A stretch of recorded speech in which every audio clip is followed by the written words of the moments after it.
The Big Lockdown is a quick to play, easy to learn game for 2 to 4 players. It's got some tongue-in-cheek humour, it's a lot of fun, and it's themed around the experiences that we've all had in lockdown in 2020. The aim of the game is to build the most valuable stockpile of supplies, whilst avoiding the trials and tribulations of lockdown.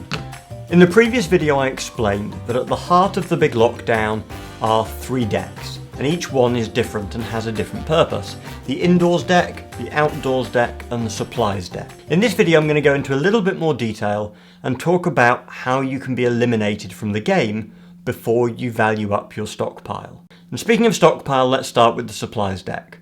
The supplies deck contains all of the supplies that you're trying to collect to build your stockpile, and the player with the most valuable stockpile at the end of the game is the winner. Each supply is given a value. The value is written on a number in the top right corner. The higher the number, the higher the value of the supply. So when you're trying to take supplies from other players, well, you might want to go for the more valuable one. Or if you have to give up one of your supplies, you also might want to lose the least valuable one.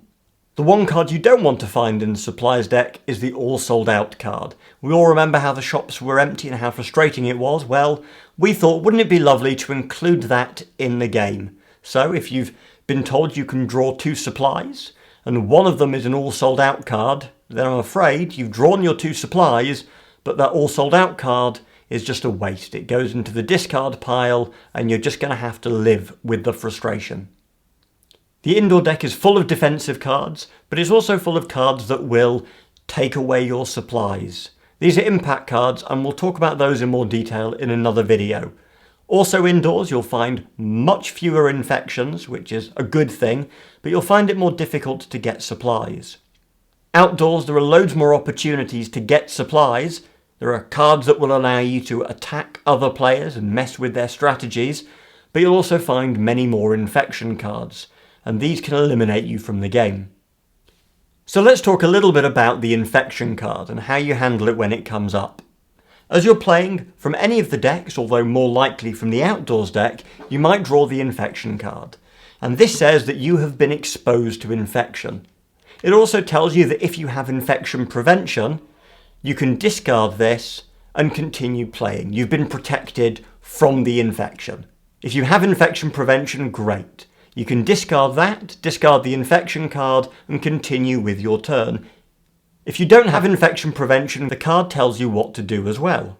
You draw from the same deck you just drew from, and then the symbol in the top right corner will tell you whether you've tested positive or negative for the infection.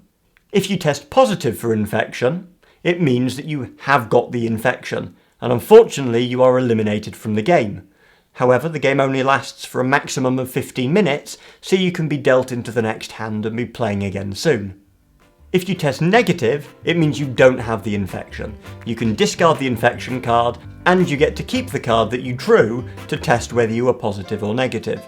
Drawing from the outdoors deck means there's a greater chance of infection, but you'll find it easier to build your stockpile. Indoors, less infection, but you'll find it more difficult to get your stockpile to grow.